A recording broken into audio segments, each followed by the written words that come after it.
Bonjour. On va commencer du coup, donc la table ronde sur le thème flux détendu, comment bien vivre son cycle. Bien vivre son cycle, pas seulement ses règles. Donc s'il y en a qui viennent pour juste les douleurs de règles, on va parler d'autre chose quand même, changer un peu.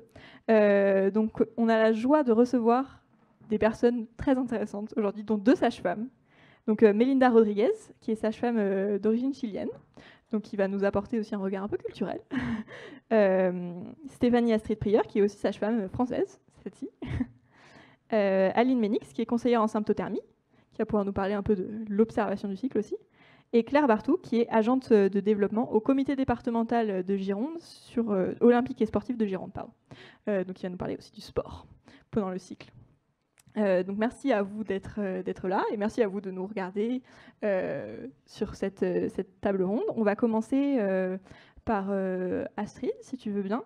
Est-ce que tu peux nous apporter un petit peu de ton témoignage parce que tu es sage-femme, mais tu es avant tout une femme. Et donc, comment est-ce que toi, tu vis ton cycle? Eh bien, je pense de la même manière que les autres femmes. Donc, du coup, c'est vrai que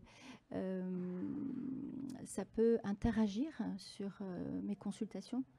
Et où moi aussi, j'ai des périodes où j'ai envie que tout le monde comprenne ce que je comprends. J'ai des périodes où je suis un peu plus triste. J'ai des périodes où tout le monde m'agace un petit peu. Et je trouve, moi, cette variété, cette variabilité me fascine chez la femme. Et je trouve que c'est un plus pour nous d'avoir toutes ces variations au fil des semaines. Donc c'est ce que j'essaye de véhiculer pour celles qui sont toujours pareilles, en capacité de recevoir, comment dire, d'aimer leur cycle, parce que c'est loin d'être le cas pour tout le monde. Voilà. Au fond, en fait, une sage-femme, c'est un peu une accompagnatrice de la femme. Et c'est vrai que l'expérience, du coup, d'avoir soi-même un cycle, c'est un énorme plus quand on accompagne une autre femme, parce qu'on peut aussi comprendre ce qu'elle vit et du coup mieux l'accompagner. Je sais pas ce que tu en penses, mais Une accompagnatrice et je trouve aussi un peu une éveilleuse. une guide. Oui, c'est-à-dire qu'ici, là, on a reçu beaucoup d'informations justement au fil de ces 2 journées. Et moi-même, sur ces 2 journées, j'ai été éveillée encore. Et c'est ça aussi dans notre profession. On va insuffler des petites informations pour éveiller les femmes. Oui, puis moi, ce que je trouve ça chouette pour te connaître en tant que sage-femme aussi, c'est la sage-femme représente un peu un modèle. C'est pas juste une femme, parce qu'on va avoir une sage-femme qui a un savoir, etc. Et quand on a une sage-femme qui se positionne en disant, bah là, non, je suis pas en capacité, on remet ça à la prochaine consultation. Je trouve ça chouette aussi parce qu'elle, elle se l'autorise, ça veut dire qu'on a aussi le droit de se l'autoriser. Donc, je trouve que tu montres cet exemple en tant que sage-femme de dire, je suis une femme, j'ai un cycle, effectivement, là, c'est plus compliqué. Et si je me l'autorise, tu peux aussi te l'autoriser. Et pour l'avoir vécu personnellement, je trouve ça très riche en fait. Et donc il y a aussi dans vivre son cycle, bien son cycle, c'est aussi accueillir sa vulnérabilité. Et c'est vrai qu'en tant que professionnel de santé,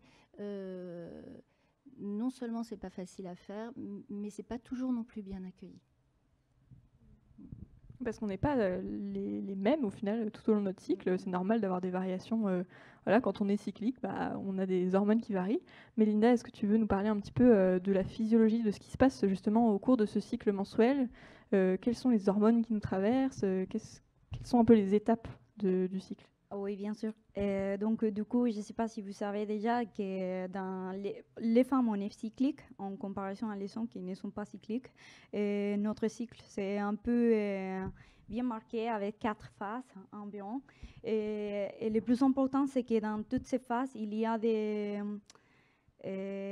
changements des hormones. Donc, au début de notre cycle, on a la menstruation. Et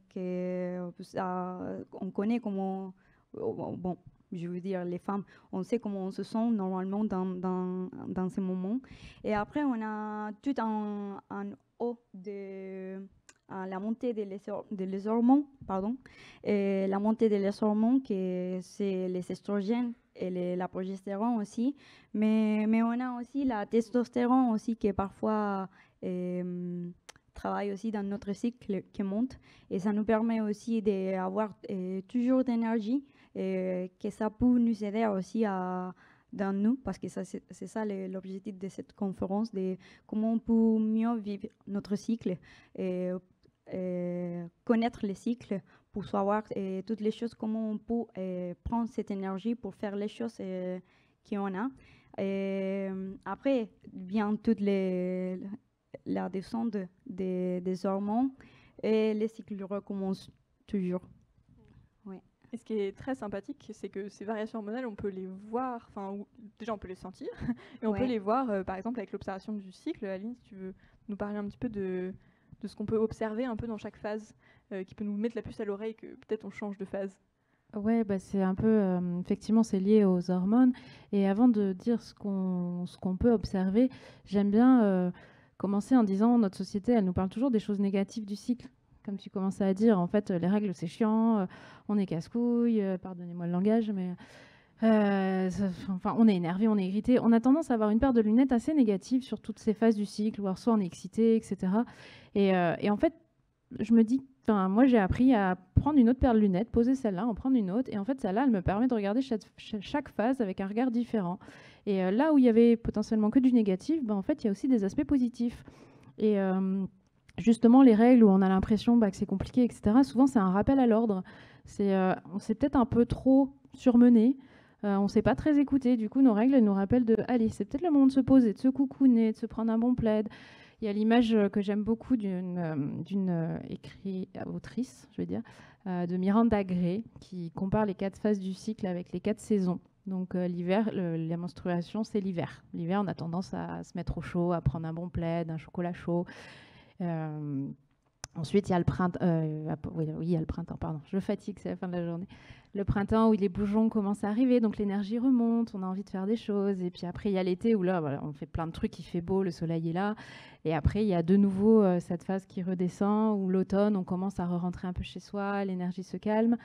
Et rien que déjà de voir ça avec un œil différent, on va accepter plus facilement. J'aime beaucoup cette notion d'accepter toutes ces phases, et plutôt que de les subir, ça revient encore, finalement, on se rend compte qu'il y a plein de choses chouettes dans notre cycle. Je ne sais pas si j'ai répondu à la question. Plein de choses chouettes dans les saisons d'ailleurs, parce qu'au final, il y a des gens qui préfèrent l'hiver, des gens qui préfèrent l'automne, des gens qui préfèrent le printemps, qui préfèrent l'été, mais quoi qu'il arrive, dans chaque saison, au final, on peut y trouver son compte. On peut se dire, l'hiver, je vais en profiter pour justement être un peu chez moi, tranquille, au coin du feu, et l'été, j'en profiter pour aller voir mes amis, et on peut vivre chaque phase de notre cycle de la même manière qu'on vit chaque phase des saisons, quoi.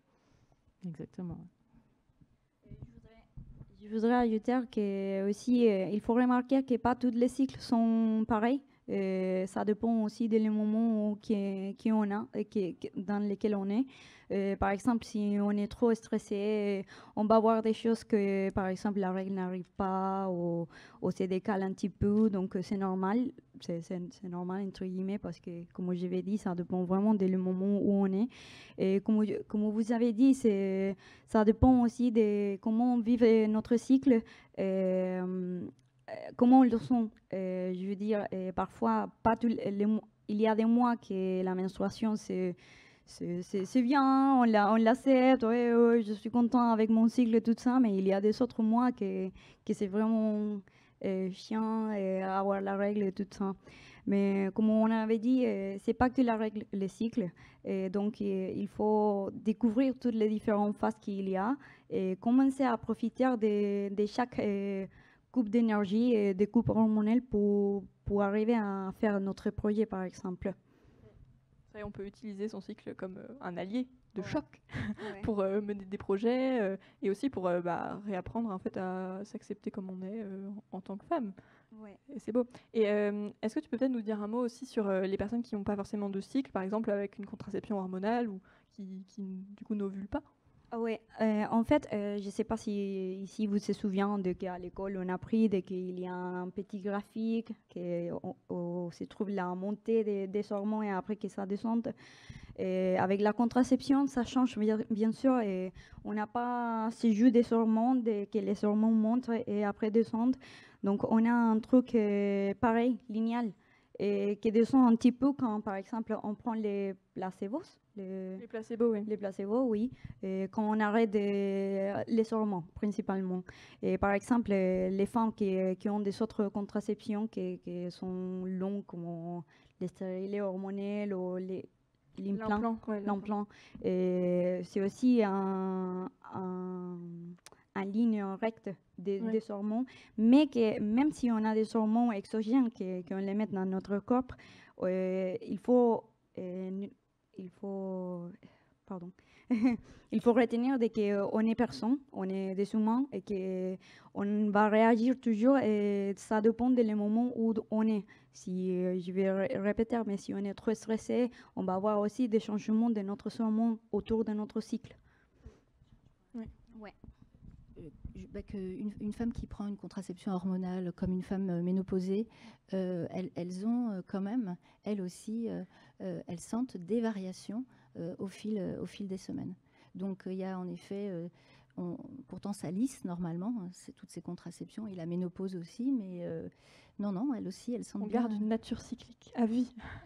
Tout à fait. On n'est pas des robots en fait, et je trouve ça chouette que tu précises bien que même sous hormones, on a des variations. Et ce qui est intéressant et le message que j'aimerais transmettre, c'est que voilà, de se poser, de s'arrêter 2 secondes pour écouter son cycle d'une manière ou d'une autre. D'ailleurs, il y a plein d'outils. Et bien, qu'on soit sous contraception hormonale ou pas, on va avoir une certaine cyclicité. Et ce qui est important dans le message, c'est on s'arrête pour l'écouter en fait. Qu'est-ce qu'il nous dit? Qu'est-ce qu'il nous raconte ce corps? Quel est le message qu'il fait passer? Et même sous hormones, il y a des messages qui passent. Donc c'est important de retenir ça, je pense, avec la bonne paire de lunettes. Du coup, Claire, si tu peux peut-être intervenir sur justement le fait que les femmes et les hommes, c'est pas exactement pareil, parce que nous, on a cette cyclicité qui n'est pas forcément présente, en tout cas pas de la même manière chez les hommes.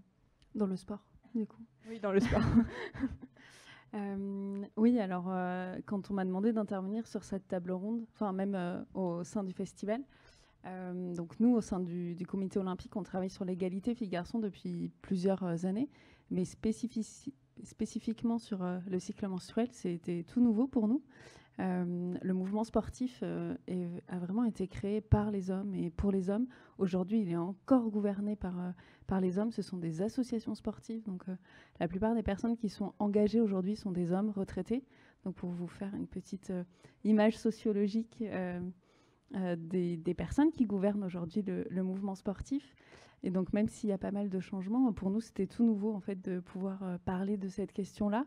Donc, on a trouvé ça génial, puisqu'on est beaucoup de filles, en plus, à travailler d'une 30aine d'années. Donc, on s'est dit, c'est génial. C'est génial, on va monter en compétences, on va pouvoir faire plein de recherches. Et donc, effectivement, la première chose, c'est qu'il y a très peu d'études scientifiques qui ont été faites sur le sujet. Donc, bien sûr, le monde scientifique étant quand même encore rempli de plein d'hommes, voilà, c'est un sujet qui n'a pas forcément, qui n'a pas forcément intéressé. Donc, on s'est confronté déjà à un manque de recherche et d'études et de connaissances sur ce sujet-là. Mais quand même, sur les quelques recherches qui ont eu lieu, en fait, on se rend compte qu'effectivement, en fonction des différentes phases du cycle, on peut adapter sa pratique sportive. Donc déjà, le message, c'est qu'on peut faire tous les sports pendant tout le cycle. Donc, il ne faut pas, quand on a entendu peut-être quand on est au collège, au lycée, que pendant ces règles, il ne faut pas faire de sport ou on ne peut pas en faire ou il vaut mieux éviter. En fait, pas du tout. Ça peut même réduire les douleurs puisqu'en faisant du sport, on libère des endorphines qui vont calmer les crampes et qui vont nous permettre un sentiment de bien-être général. Donc, on peut faire du sport, tout type de sport. Et l'important aussi, c'est d'adapter sa protection. Bien évidemment, si on fait de la piscine ou si on fait de l'équitation ou de la course à pied, on n'a pas les mêmes problématiques et on n'a pas les mêmes sensations. Donc ça, c'est quelque chose qui est important à prendre en compte, qu'il ne faut pas que les règles ou le cycle soient un frein en fait, à la pratique sportive. Et après, Et du coup, là, tu parles du fait que on est capable de faire tous les sports à toutes les phases du cycle, ce qui est juste évidemment, et même on est capable de faire tous les travaux ou toutes les rencontres qu'on veut pendant toutes les phases du cycle. Mais est-ce que ça a un intérêt quand même, du coup, d'adapter sa pratique sportive, mais de prendre en compte en fait ça pour au final nous-mêmes choisir de ne pas tout faire à chaque phase de notre cycle? Oui, en fait, le but, c'est de s'écouter. Donc, on voit que, par exemple, lors de l'ovulation, on va avoir un risque accru de blessure parce que les ligaments sont beaucoup plus souples. Donc là, si on fait des sports à impact, si on fait du volley et qu'on se réceptionne mal, ça va être une phase où on va être beaucoup plus sujette aux entorses, par exemple. Donc prendre en compte cette partie-là, finalement, ça peut nous aider un tout petit peu à nous adapter pour éviter ce risque de blessure. Donc ça, déjà, si on s'écoute, en fait, on peut prendre ça en compte et le mettre en application. Et puis ensuite, donc, la phase juste avant les règles, où là, on est un peu... on a l'humeur qui est un peu variable, où on se sent fatigué, où on a envie de manger et de réconfort. Cette phase-là aussi, il faut s'écouter, faire du sport peut-être un peu plus doux, pas se forcer si on n'a pas envie. Et après, pendant les règles, effectivement, on peut travailler l'endurance. Donc là même, ça peut être quelque chose de très bénéfique. Il y a l'exemple d'une marathonienne qui a battu son record lors des JO en plein marathon, son premier ou deuxième jour de règles. Donc en fait, elle est partie, elle avait les crampes, elle avait les douleurs, elle est quand même partie, puis au final, elle a battu son record. Donc sur un marathon, ça peut être quand même long. Donc on se rend compte que non, ça ne l'a pas empêché de courir, ça ne l'a pas empêché de battre son record, alors que pendant des années et des années, on pensait que les femmes étaient incapables de courir un marathon. Pour info, le premier marathon il a été couru en 1984. Et c'était une femme, elle a dû s'inscrire en marquant ses initiales parce que sinon elle n'aurait pas pu s'inscrire. Les femmes étaient totalement interdites de course à cette époque-là. Donc c'est quand même assez récent. Donc prendre en compte le cycle, je vous en parle même pas. Mais du coup, là, tu parles d'un impact sur vraiment la performance. En fait, ça peut se voir l'impact des hormones à ce niveau-là. Surtout, sportifs de haut niveau, du coup, c'est assez impressionnant. Mais est-ce que, du coup, nous autres pauvres mortels, pas olympiens, pas marathoniens, voilà, moi, ça se voit que je fais pas beaucoup de sport. En tout cas, j'ai pas des gros muscles. Est-ce que nous aussi, on pourrait, au final, avoir des super pouvoirs à certains moments de notre cycle? On a des super pouvoirs à la fin des règles, donc dans la phase folliculaire, donc vraiment fin des règles et juste avant l'ovulation. Donc parce qu'on a un pic de testostérone à ce moment-là. Donc là, on se sent beaucoup plus dynamique, beaucoup plus en forme, beaucoup plus motivé, beaucoup plus créative. Donc en fait, c'est vraiment une période où on peut vraiment pousser nos entraînements, où on peut essayer de se dépasser, de battre des records, parce que justement, on va se sentir capable d'aller plus loin. Donc vraiment, pendant cette période-là, on peut essayer de pousser et on peut justement aller chercher aller plus loin, développer aussi la masse musculaire. Alors c'est-à-dire que ça va être nos entraînements en musculation, en renforcement vont être beaucoup plus efficaces à cette période-là. Donc effectivement, on peut avoir des super pouvoirs aussi. C'est chou. Je dirais que toutes les femmes ont des super pouvoirs et qu'il y a toujours un peu une déesse derrière elles quand même ou à l'intérieur d'elles. Mais en réalité, on va toutes vivre notre cycle de manière très très différente et il y a des femmes qui adorent saigner tous les mois, d'autres qui détestent ça parce que on vous en avait parlé des fois de la douleur associée et c'est ça qu'il faut observer et du coup faire avec toute cette variété. On est toutes différentes et on ne va pas toutes vivre notre cycle avec joie et en acceptant les modulations. Pour certaines, ces modulations sont vraiment insupportables. Et du coup, comment, en tant que sage-femme, tu arrives à accompagner ces femmes pour qui c'est vraiment insupportable? Comment tu accueilles ça et comment tu essayes de d'éveiller Est-ce que tu as des pistes? Disons que si j'entends que c'est possible, ce que je vais essayer de faire, c'est justement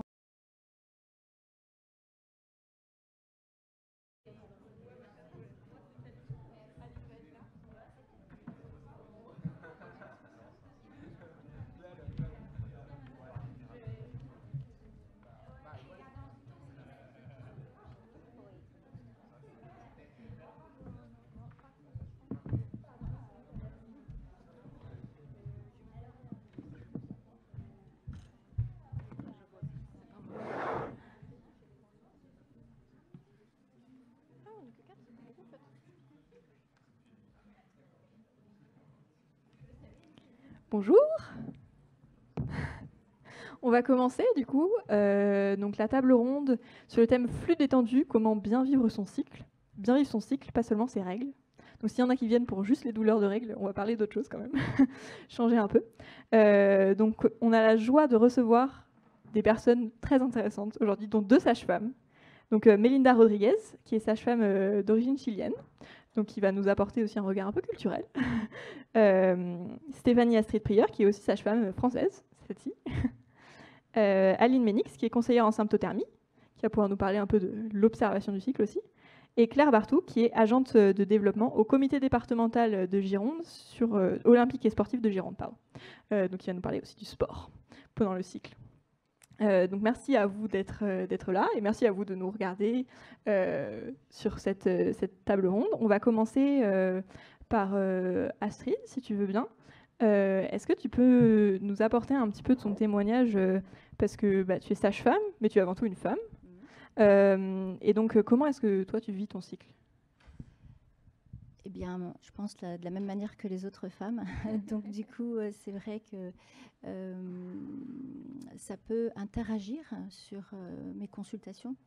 Et où moi aussi, j'ai des périodes où j'ai envie que tout le monde comprenne ce que je comprends. J'ai des périodes où je suis un peu plus triste. J'ai des périodes où tout le monde m'agace un petit peu. Et je trouve, moi, cette variété, cette variabilité me fascine chez la femme.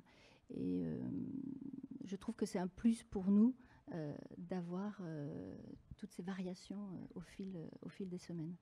Donc c'est ce que j'essaye de véhiculer pour celles qui sont toujours pareilles, en capacité de recevoir,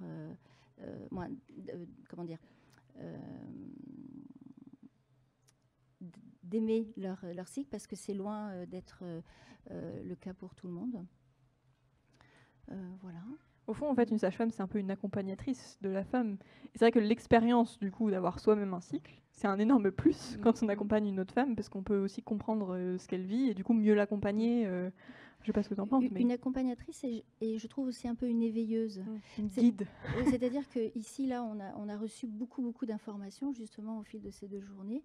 Et moi-même, sur ces 2 journées, j'ai été éveillée encore. Et c'est ça aussi dans notre profession. On va insuffler des petites informations pour éveiller les femmes. Oui, puis moi, ce que je trouve ça chouette pour te connaître en tant que sage-femme aussi, c'est la sage-femme représente un peu un modèle. C'est pas juste une femme, parce qu'on va avoir une sage-femme qui a un savoir, etc. Et quand on a une sage-femme qui se positionne en disant, là, non, je suis pas en capacité, on remet ça à la prochaine consultation. Je trouve ça chouette aussi parce qu'elle se l'autorise, ça veut dire qu'on a aussi le droit de se l'autoriser. Donc je trouve que tu montres cet exemple en tant que sage-femme de dire je suis une femme, j'ai un cycle, effectivement là c'est plus compliqué et si je me l'autorise, tu peux aussi te l'autoriser. Et pour l'avoir vécu personnellement, je trouve ça très riche en fait. Et donc il y a aussi dans vivre son cycle, bien son cycle, c'est aussi accueillir sa vulnérabilité. Et c'est vrai qu'en tant que professionnel de santé, non seulement c'est pas facile à faire, mais c'est pas toujours non plus bien accueilli. Parce qu'on n'est pas les mêmes au final tout au long de notre cycle. C'est normal d'avoir des variations. Voilà, quand on est cyclique, on a des hormones qui varient. Mélinda, est-ce que tu veux nous parler un petit peu de la physiologie, de ce qui se passe justement au cours de ce cycle mensuel ? Quelles sont les hormones qui nous traversent ? Quelles sont un peu les étapes du cycle ? Oui, bien sûr. Donc, du coup, je ne sais pas si vous savez déjà que dans les femmes, on est cyclique en comparaison à les hommes qui ne sont pas cycliques. Notre cycle, c'est un peu bien marqué avec 4 phases environ. Et le plus important, c'est que dans toutes ces phases, il y a des changements des hormones. Donc, au début de notre cycle, on a la menstruation. Et on connaît comment, je veux dire, les femmes, on sait comment on se sent normalement dans ces moments. Et après, on a tout un haut de la montée des hormones, pardon, et la montée des hormones, que c'est les estrogènes et la progestérone aussi, mais on a aussi la testostérone aussi qui parfois travaille aussi dans notre cycle qui monte, et ça nous permet aussi d'avoir toujours d'énergie, et que ça peut nous aider aussi dans nous, parce que c'est ça l'objectif de cette conférence, de comment on peut mieux vivre notre cycle et connaître les cycles pour savoir toutes les choses, comment on peut prendre cette énergie pour faire les choses qu'on a. Et après vient toute la descente des hormones et les cycles recommencent toujours. Et ce qui est très sympathique, c'est que ces variations hormonales, on peut les voir, enfin, déjà on peut les sentir, et on peut les voir, par exemple, avec l'observation du cycle. Aline, si tu veux nous parler un petit peu de ce qu'on peut observer un peu dans chaque phase, qui peut nous mettre la puce à l'oreille que peut-être on change de phase. Ouais, bah c'est un peu, effectivement, c'est lié aux hormones. Et avant de dire ce qu'on peut observer, j'aime bien commencer en disant notre société, elle nous parle toujours des choses négatives du cycle. Comme tu commençais à dire, en fait, les règles, c'est chiant, on est casse-couille, pardonnez-moi le langage, mais enfin, on est énervé, on est irrité. On a tendance à avoir une paire de lunettes assez négative sur toutes ces phases du cycle, où soit on est excité, etc. Et en fait, je me dis, moi j'ai appris à prendre une autre paire de lunettes, poser celle-là, en prendre une autre, et en fait celle-là, elle me permet de regarder chaque phase avec un regard différent. Et là où il y avait potentiellement que du négatif, en fait, il y a aussi des aspects positifs. Et justement, les règles où on a l'impression que c'est compliqué, etc., souvent c'est un rappel à l'ordre. On s'est peut-être un peu trop surmené, on ne s'est pas très écouté. Du coup, nos règles, elles nous rappellent allez, c'est peut-être le moment de se poser, de se coucouner, de se prendre un bon plaid. Il y a l'image que j'aime beaucoup d'une autrice, je veux dire, de Miranda Gray, qui compare les 4 phases du cycle avec les 4 saisons. Donc l'hiver, la menstruation, c'est l'hiver. L'hiver, on a tendance à se mettre au chaud, à prendre un bon plaid, un chocolat chaud. Ensuite, il y a le printemps. Oui, il y a le printemps, pardon. Je fatigue, c'est la fin de la journée. Le printemps où les bourgeons commencent à arriver, donc l'énergie remonte, on a envie de faire des choses. Et puis après, il y a l'été où là, voilà, on fait plein de trucs, il fait beau, le soleil est là. Et après, il y a de nouveau cette phase qui redescend, où l'automne, on commence à re-rentrer un peu chez soi, l'énergie se calme. Et rien que déjà de voir ça avec un œil différent, on va accepter plus facilement. J'aime beaucoup cette notion d'accepter toutes ces phases, et plutôt que de les subir, ça revient encore, finalement, on se rend compte qu'il y a plein de choses chouettes dans notre cycle.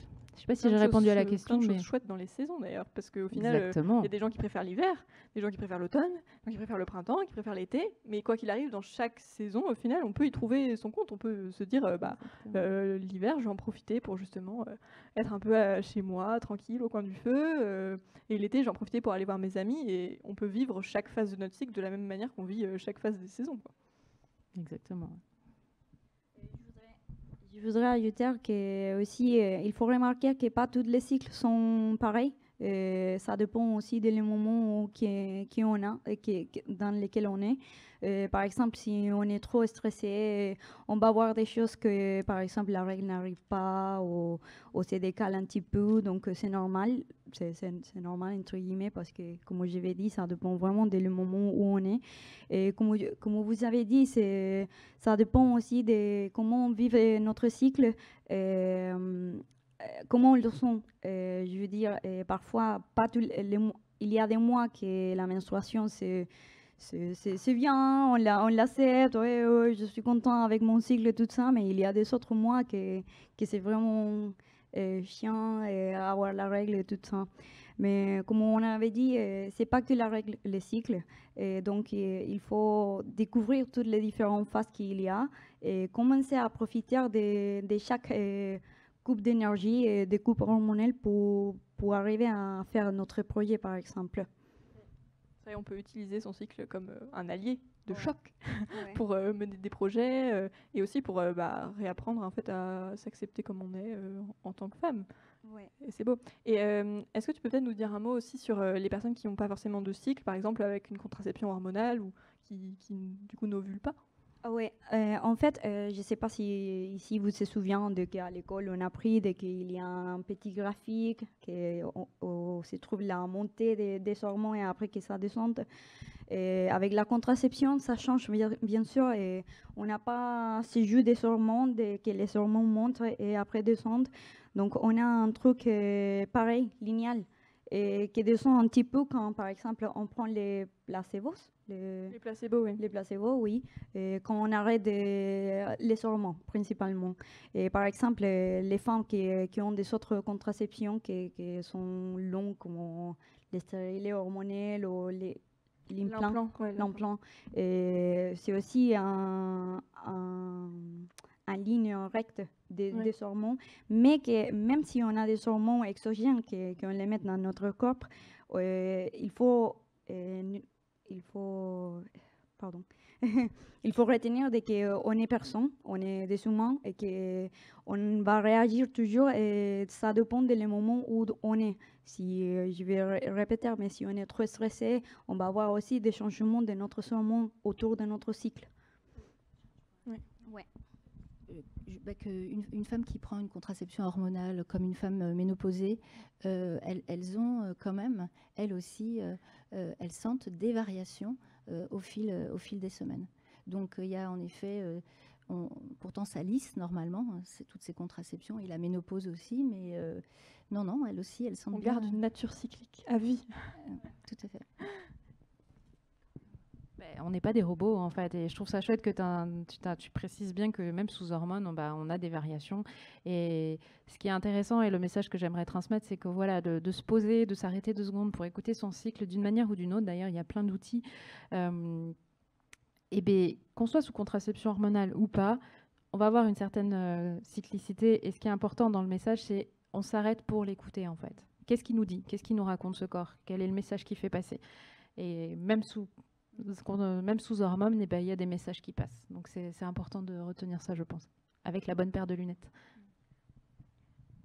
Du coup, Claire, si tu peux peut-être intervenir sur justement le fait que les femmes et les hommes, c'est pas exactement pareil, parce que nous, on a cette cyclicité qui n'est pas forcément présente, en tout cas pas de la même manière chez les hommes. Dans le sport, du coup. Oui, dans le sport. Oui, alors quand on m'a demandé d'intervenir sur cette table ronde, enfin même au sein du festival, donc nous, au sein du comité olympique, on travaille sur l'égalité filles-garçons depuis plusieurs années, mais spécifiquement sur le cycle menstruel, c'était tout nouveau pour nous. Le mouvement sportif a vraiment été créé par les hommes et pour les hommes. Aujourd'hui, il est encore gouverné par les hommes. Ce sont des associations sportives. Donc, la plupart des personnes qui sont engagées aujourd'hui sont des hommes retraités. Donc, pour vous faire une petite image sociologique des personnes qui gouvernent aujourd'hui le mouvement sportif. Et donc, même s'il y a pas mal de changements, pour nous, c'était tout nouveau, en fait, de pouvoir parler de cette question-là. Donc, on a trouvé ça génial, puisqu'on est beaucoup de filles, en plus, à travailler d'une 30aine d'années. Donc, on s'est dit, c'est génial. C'est génial, on va monter en compétences, on va pouvoir faire plein de recherches. Et donc, effectivement, la première chose, c'est qu'il y a très peu d'études scientifiques qui ont été faites sur le sujet. Donc, bien sûr, le monde scientifique étant quand même encore rempli de plein d'hommes, voilà, c'est un sujet qui n'a pas forcément, qui n'a pas forcément intéressé. Donc, on s'est confronté déjà à un manque de recherche et d'études et de connaissances sur ce sujet-là. Mais quand même, sur les quelques recherches qui ont eu lieu, en fait, on se rend compte qu'effectivement, en fonction des différentes phases du cycle, on peut adapter sa pratique sportive. Donc déjà, le message, c'est qu'on peut faire tous les sports pendant tout le cycle. Donc, il ne faut pas, quand on a entendu peut-être quand on est au collège, au lycée, que pendant ces règles, il ne faut pas faire de sport ou on ne peut pas en faire ou il vaut mieux éviter. En fait, pas du tout. Ça peut même réduire les douleurs puisqu'en faisant du sport, on libère des endorphines qui vont calmer les crampes et qui vont nous permettre un sentiment de bien-être général. Donc, on peut faire du sport, tout type de sport. Et l'important aussi, c'est d'adapter sa protection. Bien évidemment, si on fait de la piscine ou si on fait de l'équitation ou de la course à pied, on n'a pas les mêmes problématiques et on n'a pas les mêmes sensations. Donc ça, c'est quelque chose qui est important à prendre en compte, qu'il ne faut pas que les règles ou le cycle soient un frein en fait, à la pratique sportive. Et après, Et du coup, là, tu parles du fait que on est capable de faire tous les sports à toutes les phases du cycle, ce qui est juste évidemment, et même on est capable de faire tous les travaux ou toutes les rencontres qu'on veut pendant toutes les phases du cycle. Mais est-ce que ça a un intérêt quand même, du coup, d'adapter sa pratique sportive, mais de prendre en compte en fait ça pour au final nous-mêmes choisir de ne pas tout faire à chaque phase de notre cycle? Oui, en fait, le but, c'est de s'écouter. Donc, on voit que, par exemple, lors de l'ovulation, on va avoir un risque accru de blessure parce que les ligaments sont beaucoup plus souples. Donc là, si on fait des sports à impact, si on fait du volley et qu'on se réceptionne mal, ça va être une phase où on va être beaucoup plus sujette aux entorses, par exemple. Donc prendre en compte cette partie-là, finalement, ça peut nous aider un tout petit peu à nous adapter pour éviter ce risque de blessure. Donc ça, déjà, si on s'écoute, en fait, on peut prendre ça en compte et le mettre en application. Et puis ensuite, donc, la phase juste avant les règles, où là, on est un peu... on a l'humeur qui est un peu variable, où on se sent fatigué, où on a envie de manger et de réconfort. Cette phase-là aussi, il faut s'écouter, faire du sport peut-être un peu plus doux, pas se forcer si on n'a pas envie. Et après, pendant les règles, effectivement, on peut travailler l'endurance. Donc là même, ça peut être quelque chose de très bénéfique. Il y a l'exemple d'une marathonienne qui a battu son record lors des JO en plein marathon, son premier ou deuxième jour de règles. Donc en fait, elle est partie, elle avait les crampes, elle avait les douleurs, elle est quand même partie, puis au final, elle a battu son record. Donc sur un marathon, ça peut être quand même long.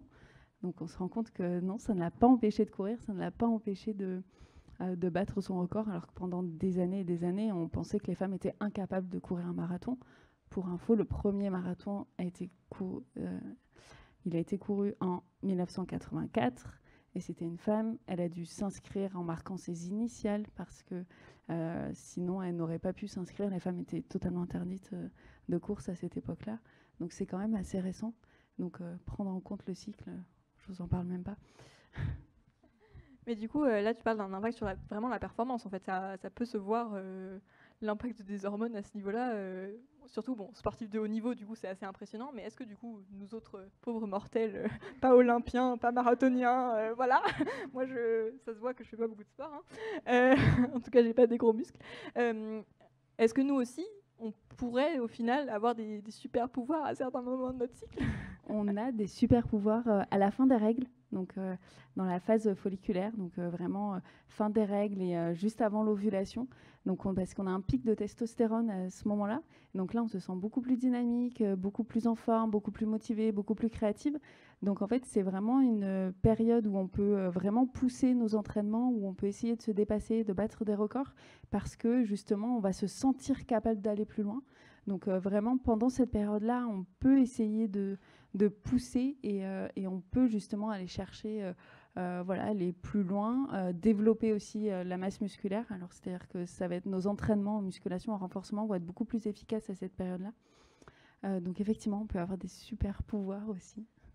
Je dirais que toutes les femmes ont des super pouvoirs et qu'il y a toujours un peu une déesse derrière elles quand même ou à l'intérieur d'elles. Mais en réalité, on va toutes vivre notre cycle de manière très très différente et il y a des femmes qui adorent saigner tous les mois, d'autres qui détestent ça parce que on vous en avait parlé des fois de la douleur associée et c'est ça qu'il faut observer et du coup faire avec toute cette variété. On est toutes différentes et on ne va pas toutes vivre notre cycle avec joie et en acceptant les modulations. Pour certaines, ces modulations sont vraiment insupportables. Et du coup, comment, en tant que sage-femme, tu arrives à accompagner ces femmes pour qui c'est vraiment insupportable? Comment tu accueilles ça et comment tu essayes de d'éveiller Est-ce que tu as des pistes?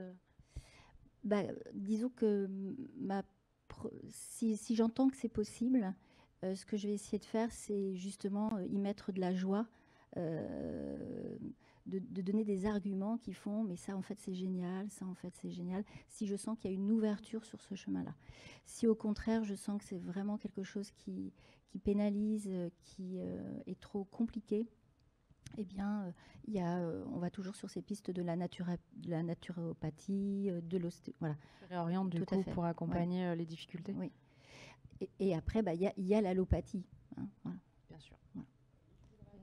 Attends, Je voudrais dire quelque chose aussi comme en tant que sage-femme. Moi, à mon avis, ce que je fais, c'est d'aller plus loin avec la passion, comme de demander plus de choses que, en fait, quand la passion arrive avec une problématique, parfois il y a d'autres choses derrière. Et quand je veux dire d'autres choses, je veux dire des choses psychologiques dans la tête, des stress ou des douleurs de corps, je ne sais pas comment exprimer ça, mais qu'après, quand tu commences à parler avec la personne, tu commences à découvrir des choses que, je ne sais pas, des choses qui se sont passées à l'enfance, par exemple.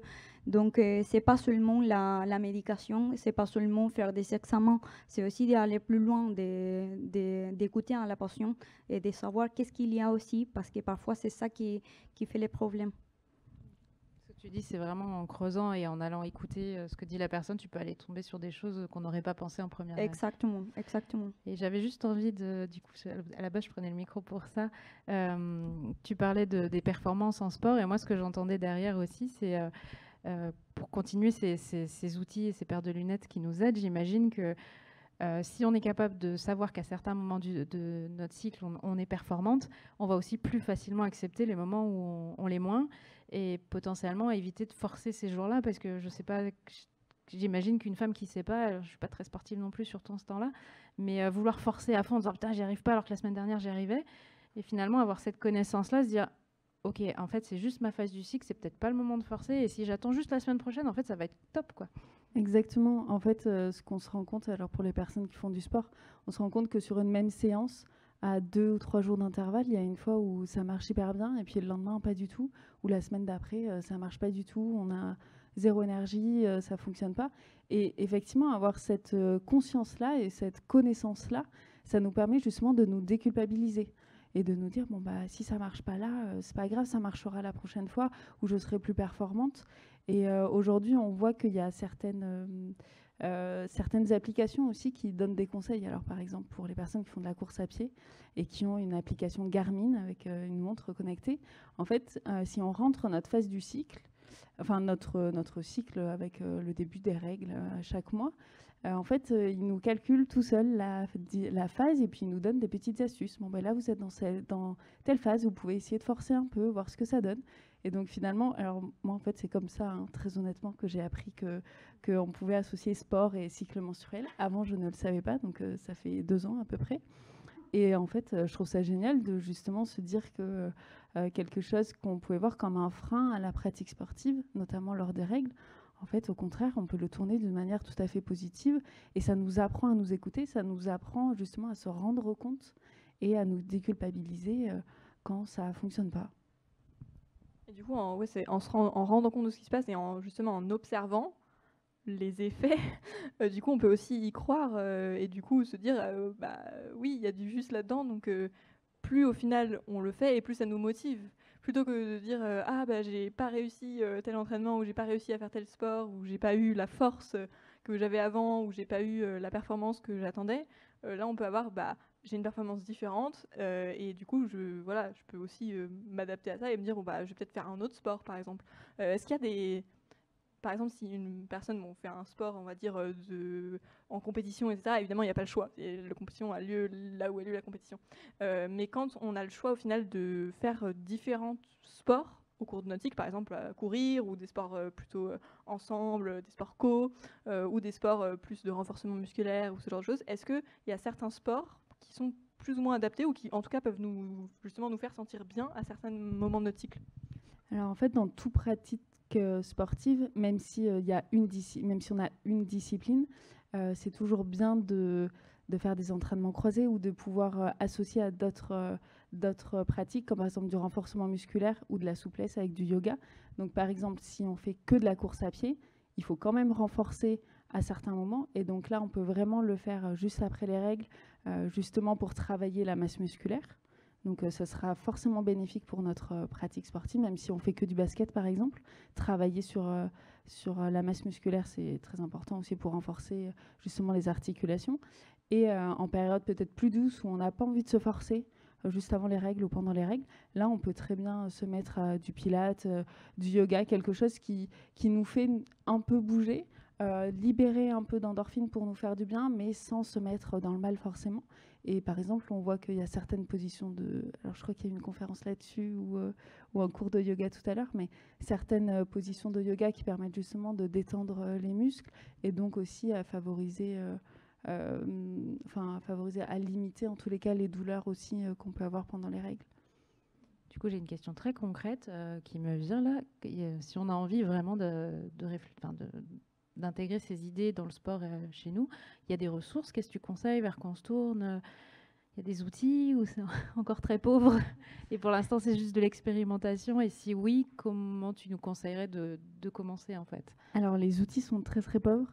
Nous, du coup, pour le festival, on a créé un petit flyer avec les différentes phases et les petites, justement, pour expliquer ce qui se passe dans le corps et comment est-ce qu'on peut adapter sa pratique sportive. Mais aujourd'hui, c'est quand même extrêmement rare. Alors, il y a certains entraîneurs de haut niveau qui adaptent l'entraînement au cycle. Alors, ça se passe beaucoup dans les sports co, mais sinon, ça reste vraiment très, très rare. Il y a la Fédération d'aviron cette année qui a lancé une expérience à grande échelle, mais je crois que ça n'a rien donné au final. Les résultats ne sont pas forcément très concluants. Mais voilà. Mais très honnêtement, les outils sont très, très pauvres sur justement cette partie sport et cycle menstruel. La plupart des entraîneurs sont des hommes encore aujourd'hui. Alors, ce n'est pas forcément qu'ils méprisent le sujet, mais parfois, c'est juste un manque de connaissances. Hier, avec la journée pour les scolaires, on a interrogé les collégiens et les lycéens sur est-ce que vous en parlez à vos profs de PS? Quels sont leurs retours? Comment est-ce que ça se passe? Est-ce que vous êtes à l'aise, pas à l'aise? Bon, les retours ne sont pas très positifs à ce niveau-là. Donc, voilà, je n'ai pas forcément de conclusion sur cette partie, mais c'est vrai que c'est pas encore... c'est encore hyper tabou. Donc, déjà, les femmes dans le sport, il y a déjà quelques problématiques. Alors, le cycle menstruel dans le sport, voilà. Alors oui, donc sur Garmin, je sais parce que c'est celle que j'utilise. Sur Garmin, effectivement, on peut suivre son cycle. Après, je sais que sur Instagram aussi, il y a certaines filles qui font du sport et qui justement sont très ouvertes sur ces questions-là et donc ils vont donner des petites astuces, des petits tutos, des cours de yoga spécifiquement par rapport aux règles. Mais voilà, ça reste assez pauvre. Après, si je peux apporter mon petit témoignage personnel, en français, effectivement, il y a peu de choses. En revanche, en anglais, il y a énormément de choses qui sont proposées, de plus en plus, et des trucs vraiment, vraiment top. Bon, du coup, il faut parler anglais pour comprendre le cours de sport. Après, un cours de sport, ça se suit. Enfin, elle montre ce qu'on fait, donc ça va, on va dire. Moi, j'ai la chance de parler anglais, donc c'est vrai que j'ai accès à ces ressources-là. S'il y a d'autres personnes qui parlent anglais ou qui veulent tenter de faire du sport en anglais, en plus, ça peut faire pratiquer, on ne sait jamais. Aussi, vous tapez cycle syncing, donc cycle et syncing, c'est synchronisation en quelque sorte. Il y a plein de choses, à la fois au niveau du sport, mais aussi au niveau de l'alimentation, au niveau de tout ce qu'on peut faire autour de ça. Et il y a vraiment des choses qui se développent petit à petit et qui sont vraiment très intéressantes. Enfin, moi, en tout cas, je pratique ça comme ça, avec un petit programme de sport. Je ne suis pas très sportive, mais 20 minutes, 3 fois par semaine, j'arrive à le faire en suivant mon cycle. Et c'est vraiment, enfin, j'ai jamais eu d'aussi bons résultats. Je n'arrive pas à construire du muscle, je crois que ça se voit. Et je n'en ai jamais autant construit que depuis que je pratique le sport cyclique. Donc, j'espère que ça viendra bientôt en France. Mais ce qu'on voit, c'est toute la joie que ça t'apporte Ça se voit. de connaître, d'observer ton cycle et justement de jouer avec tout ça et pour la pratique sportive, mais on peut aussi du coup le mettre à d'autres niveaux. Oui, au final, c'est ça qui m'a fait découvrir, en quelque sorte. Parce que moi, je partais de l'observation du cycle, basique, comme avec Aline, l'observation du cycle pour la fertilité, pour connaître ses phases, etc. Et à partir de là, j'ai découvert en fait un monde entier de vie cyclique, de sport cyclique, de nutrition cyclique, d'émotions cycliques, de faire ses projets professionnels en fonction de son cycle. Et c'est un monde hyper vaste, mais en même temps qui petit à petit se développe et qui est assez fascinant. Donc voilà, si vous avez un petit témoignage à proposer de vous, ce que vous avez observé dans votre cycle au niveau, par exemple, des émotions ou de votre travail, ou est-ce que vous arrivez à détecter des petites choses que vous changez pour mieux vivre votre cycle? Moi, j'ai repéré un truc, j'ai pas encore changé, mais je l'ai repéré. Et quand je l'ai repéré, j'ai fait ah oui, quand même. Régulièrement, je me rendais compte que je supportais plus le bordel dans ma maison. Et en fait, en autant, c'était toujours à la même période du cycle. Je me suis dit ah bon, il doit y avoir un lien quand même. Ce côté-là, j'ai besoin d'organisation, j'ai besoin que ce soit concret, etc. Je pense que la prochaine étape, quand mon cycle reviendra, parce que je suis tout simplement en postpartum à l'heure actuelle, ça sera effectivement d'utiliser l'énergie que j'ai autour de l'ovulation pour faire peut-être un peu de ménage avant. Je pense que si mon mec est dans l'assemblée, il va retenir à fond. Je crois qu'il est parti, j'en profite. C'est comme ça que j'imagine, en tout cas, c'est de me dire, je vais utiliser cette phase où j'ai plein d'énergie et pour préparer mon nid, pour justement l'automne qui arrive, où là, j'en peux plus du bordel, mais j'ai pas l'énergie pour ranger parce que c'est juste hyper frustrant. Donc c'est un petit exemple tout bête, j'en ai plein, mais je passe. Je suis sûre que vous en avez plein d'autres aussi.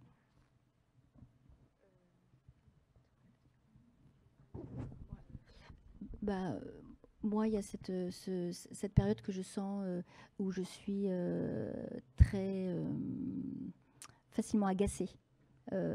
Donc, c'est des fois très fort à l'intérieur et c'est difficile à vivre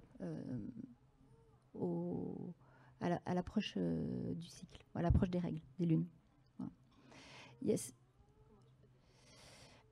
C'est juste parce que j'en ai connaissance que du coup j'accepte que c'est comme ça. Je me dis pas tu as un problème, voilà, ok, tu vas bientôt les avoir et du coup je mets de la temporalité dans mes réactions hein, qui peuvent être peut-être un peu plus fortes que d'habitude.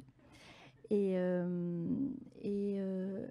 puis quelque chose de beaucoup plus amusant, c'est-à-dire qu'à l'ovulation, même si on ne sait pas vraiment quand est-ce qu'on ovule, j'ai très très envie de faire l'amour, tout le temps.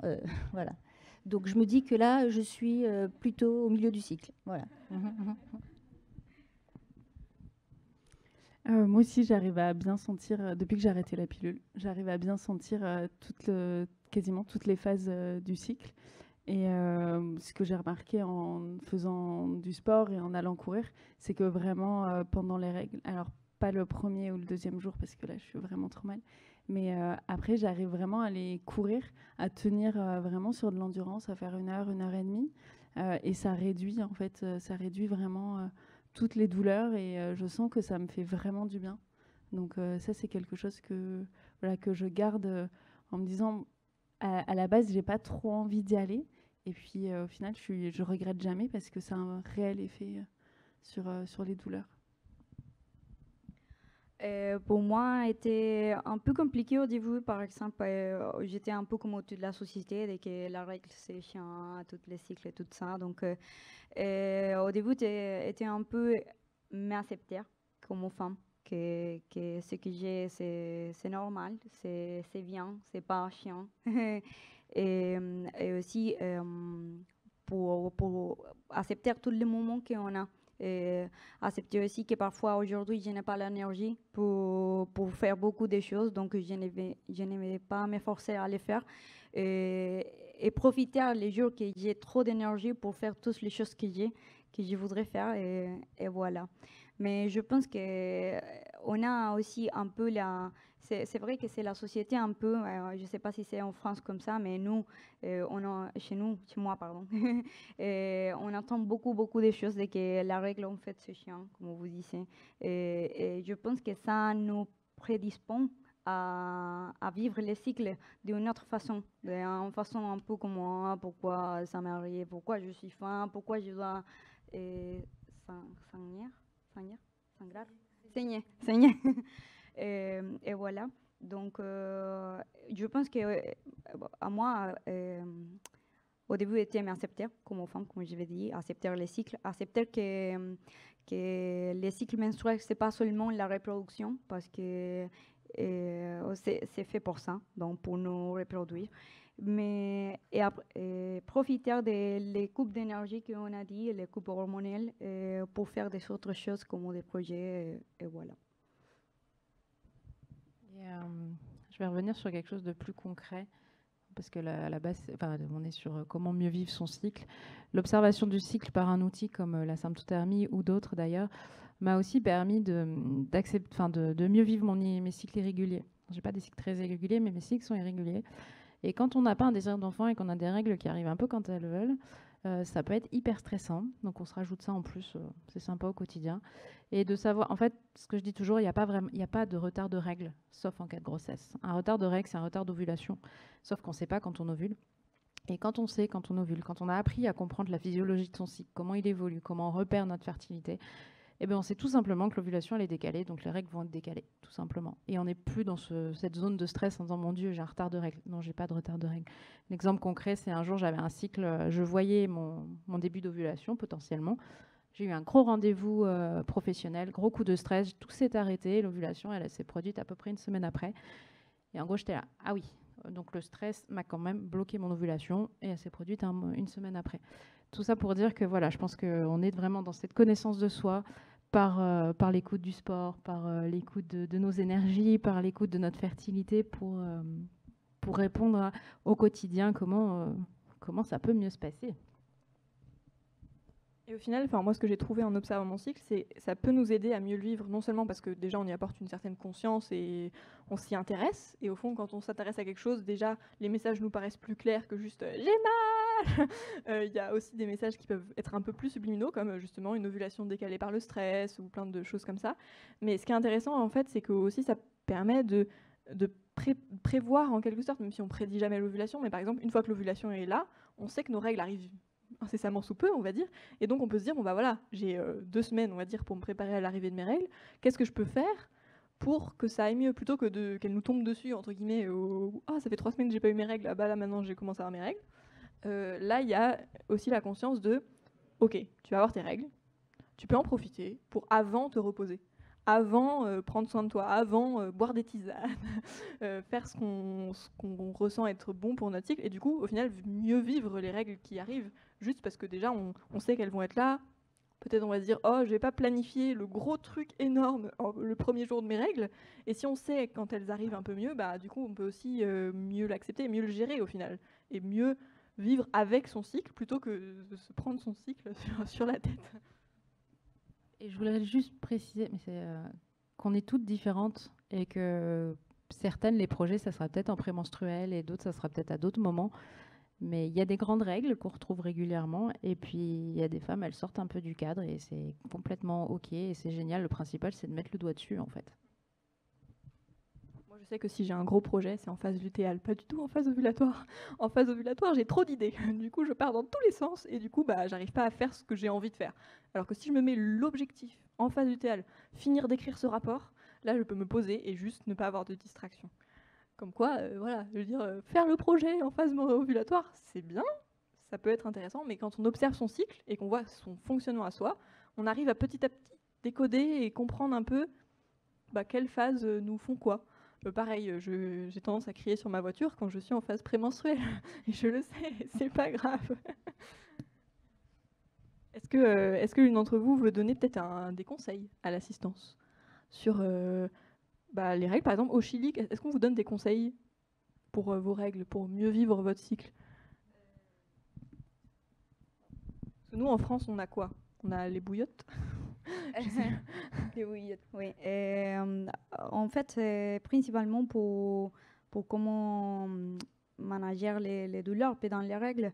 Oui, on a des choses, on utilise beaucoup des choses naturelles comme des tisanes, des infusions, des plantes et tout ça. Donc, c'est souvent, par exemple, quand tu as mal au ventre, prendre des thés, des menthes, par exemple. Et aussi, on utilise les bouillons, comment on dit ça, les sacs avec l'eau chaude. Si tu peux m'aider. Hein?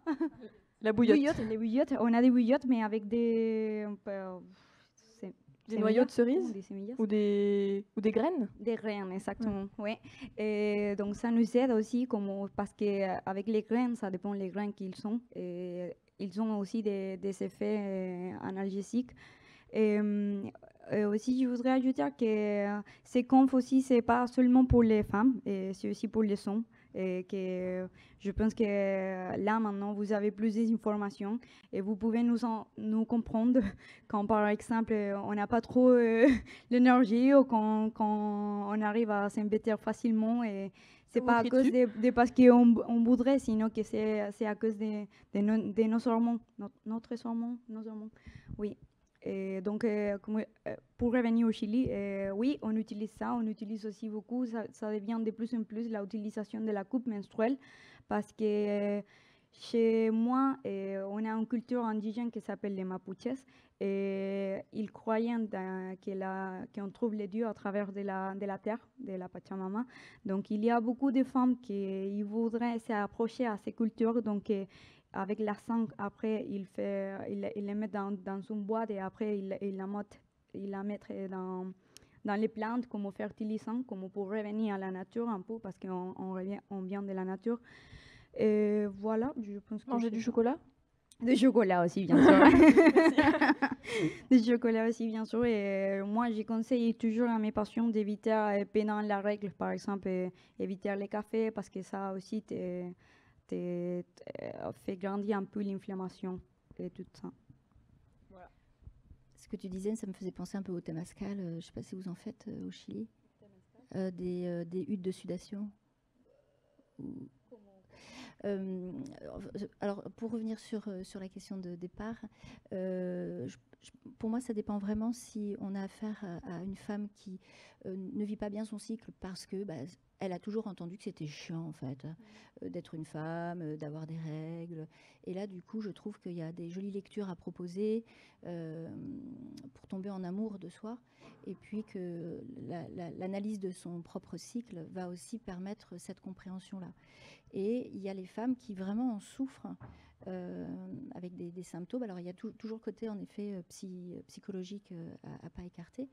Mais il y a des solutions, après, allopathiques ou la tisane de feuilles de framboisier, je crois qu'on en a déjà parlé aujourd'hui, le gâtillier, enfin, voilà.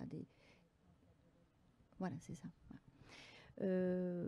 Voilà pour répondre à cette question. Et puis donc du coup pour peut-être accepter son cycle suite à ton intervention, ça me faisait penser au rituel.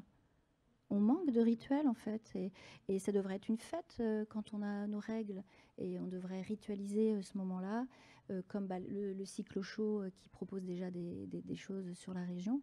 Mais en tant que femme, on devrait offrir un rituel à nos filles lors de leurs premières règles et puis à chaque autre moment de la vie, la grossesse, la ménopause. On faire quelque chose de positif plutôt que de... Oui, ça nous tombe dessus, on ne peut plus rien faire. Moi, juste si j'avais un conseil, c'est faire ce qu'on fait là depuis 2 jours. Et c'est vraiment parler en fait du cycle, d'en parler avec les filles, d'en parler avec les garçons, même autour de nous, en fait, auprès de nos copains, auprès de nos amis, de la famille aussi. Je pense que plus on en parlera, plus on partagera très facilement nos astuces, nos expériences, plus les hommes ou les personnes non menstruées qui ne connaissent pas ça pourront prendre aussi en question ces différentes phases. Et hier, notre première intervention avec des scolaires, ça m'a vraiment marqué. Je pense que ça me marquera longtemps. C'est une jeune de 14 ans qui me disait « Mais la première fois que j'ai eu mes règles, je ne savais pas du tout ce qui se passait. J'ai demandé à ma mère si je m'étais pas fait mal quelque part. » Et je me suis dit « Waouh, en fait, ça existe encore. » Et c'est vraiment dommage. Et en fait, du coup, de pouvoir en parler de cette manière-là, que nous, mouvement sportif, on soit impliqués là-dedans, voilà, je pense que ça va vraiment créer quelque chose et une dynamique. Et donc, plus on va pouvoir en parler, plus on va oser en parler, nous, individuellement, auprès de nos proches, et plus il va y avoir, je pense, un effet boule de neige aussi pour désacraliser cette partie-là et pour partager, en fait, nos expériences. Je vais juste clôturer avec, effectivement, je rejoins tout ce que vous dites, s'observer, se connaître. J'ai l'impression que c'est un peu le leitmotiv de tout ce qu'on est en train de dire, s'informer, aller chercher, être curieux. Et je voulais juste faire un tout petit point. On a parlé que des femmes et les hommes sont concernés, mais aussi les personnes qui sont menstruées, qui ne se considèrent pas comme femmes. On a à cœur, avec l'association, voilà, de prendre tous les genres et toutes les identités, même si j'apprends encore sur les termes et que c'est pas toujours spontané pour moi. Mais je tenais à voilà, réouvrir ce discours-là. Et tout le monde a le droit de s'écouter de toute façon. Exactement, c'est pour tout le monde. Et effectivement, on est parti un tout petit peu sur les douleurs. Il y avait une con spécialisée pour les douleurs. Nous, on était vraiment sur l'idée de voilà, comment on transforme ce vécu du cycle qui n'est pas toujours évident en quelque chose de vraiment, on peut s'en amuser, quoi. Si vous ressortez de là en vous disant, punaise, j'ai plein de choses à apprendre sur mon cycle, finalement, je ne me connais pas tant que ça et je peux peut-être m'éclater, ça serait chouette. Du coup, s'il y en a qui ont des questions. Très rapidement, je voudrais ajouter qu'il y a un livre qui s'appelle Kiffe ton cycle, que c'est à la vente ici, et que je l'ai lu personnellement pour améliorer mon français et aussi pour apprendre le cycle menstruel. Et je vous recommande ce livre parce qu'il parlait de plein de choses et explique mieux que moi la physiologie du cycle menstruel, et de comment les hormones, les effets des hormones dans notre corps et comment on peut prendre tout ça et pour améliorer et kiffer notre cycle. Et voilà.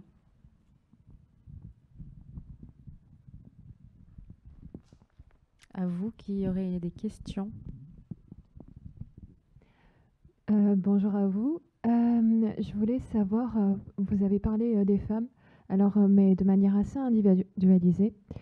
Et moi, ce qui va, entre guillemets, me gêner dans ce que vous dites, c'est le fait que ce soit individuel. Mais lorsque, pour être en école de commerce et être dans cette comment dire, dans cette mentalité de vraiment travailler en groupe, on peut pas moi, personnellement, je ne peux pas me dire oui, j'ai mes règles, donc je vais ralentir un tout petit peu, alors que je sais très bien que le reste de mon équipe a aussi ses propres problèmes, que ce soit aussi bien hommes, garçons ou personnes d'un autre genre. Et je me demandais en fait comment, de ce point de vue-là, on peut réagir vis-à-vis d'eux en fait. Moi, j'aurais 2 réponses à apporter à ça et c'est très bien que vous le relevez. Il y a 2 manières de voir les choses. C'est plus on en parle et plus le groupe va pouvoir écouter les autres et laisser de l'espace à potentiellement laisser quelqu'un se reposer, parce que ça sera beaucoup plus socialement accepté de laisser un peu d'espace, parce qu'on sait que la semaine d'après ou le jour d'après, elle sera hyper motivée, et du coup, ça sera quelqu'un d'autre qui sera un peu plus en retrait. Mais j'ai l'impression qu'à l'heure actuelle, on n'est pas encore là-dedans, parce qu'on n'est pas, déjà soi-même, on n'est pas forcément très au clair avec ça. Donc en plus, dans la notion de groupe, c'est encore plus compliqué. Donc je pense que c'est une première réponse, voilà, de continuer à sensibiliser pour pouvoir utiliser ces outils en groupe. Et ma deuxième façon, c'est pas parce qu'on peut qu'on doit. Et je trouve que Gaëlle Baldassari, dans le livre Kiffe ton cycle, elle en parle très bien. Elle explique qu'effectivement, notre cycle est un coach, il est là pour nous accompagner, etc., etc.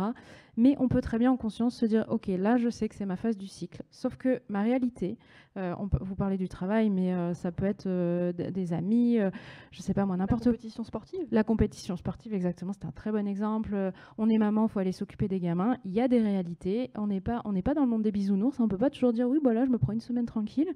Mais on peut aussi choisir de dire, OK, là, effectivement, c'est ma phase du cycle. Je vais être un peu en contre-courant, mais j'y vais en conscience. Je sais. Et potentiellement, je vais essayer d'adapter d'autres moments pour équilibrer. C'est toujours une question de choix, en fait, et de se dire, on n'y va pas, on le subit moins. C'est plus subi, c'est je sais, je m'adapte en fonction de mon quotidien. Et adapter des petites choses, juste travailler depuis son lit, par exemple.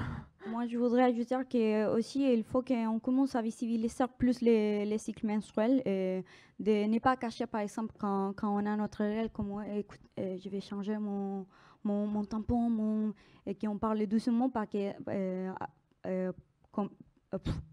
donc comme ça, personne ne nous écoute. Mais donc, je pense qu'il faut commencer à parler en haute voix de j'ai ma règle, donc tu veux un tampon, tiens, tu l'as. Et commencer à visibiliser aussi les hommes de tous les produits qu'on utilise, parce que je sais qu'il y a plein de hommes qui, par exemple, ils n'ont jamais vu la coupe menstruelle. Donc voilà. Et je pense que il faut qu'on s'arrête de cacher les cycles menstruels, qu'on commence à les montrer, et que c'est pas quelque chose sale, c'est quelque chose de normal. Mais même s'il vient de notre vagin, c'est un processus naturel. Donc, on n'a rien à cacher ici. Oui, bonjour. Moi, je voulais dire quelque chose. Donc, déjà que les règles sont quelque chose de tabou, et donc moi, je vous remercie de ces 2 jours qui sont quand même importants, je pense, pour beaucoup de femmes. Et il y a quelque chose qui est encore plus tabou, il me semble, c'est la question de la sexualité pendant les règles, où j'ai le sentiment que, comme c'est perçu, comme vous disiez, de quelque chose de sale, les règles, finalement, le fait de faire l'amour pendant les règles, ça peut être vécu comme difficile pour certaines femmes ou pour certains hommes. Et je trouve que c'est vraiment la question, peut-être le tabou du tabou par rapport aux règles. Et voilà, je voulais juste faire cette réflexion, cette remarque, et voilà, lancer peut-être ce débat. On a 2 heures encore. Quelqu'un veut répondre? En fait, quand par exemple, quand on a des relations sexuelles, on a des libérations d'endorphines.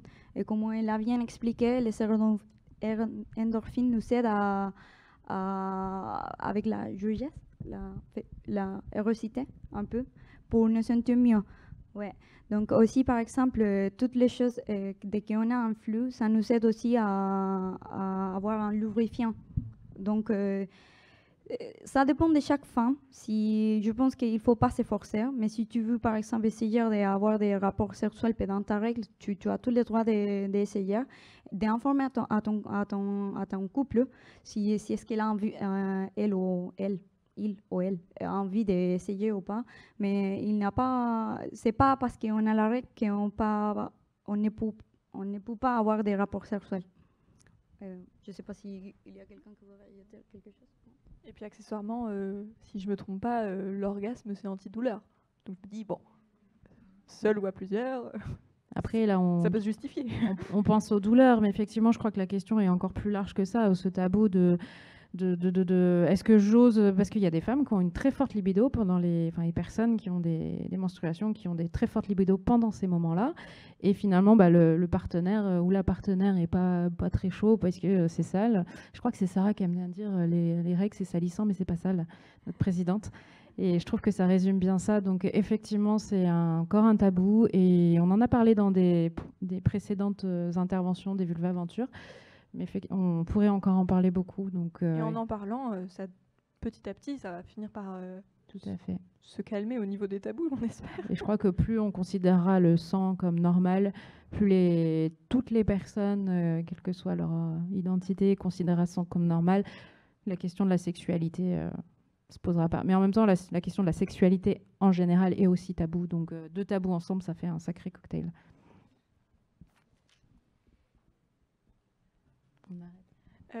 Merci à tous d'être venus. Merci à nos intervenantes. On peut peut-être les applaudir.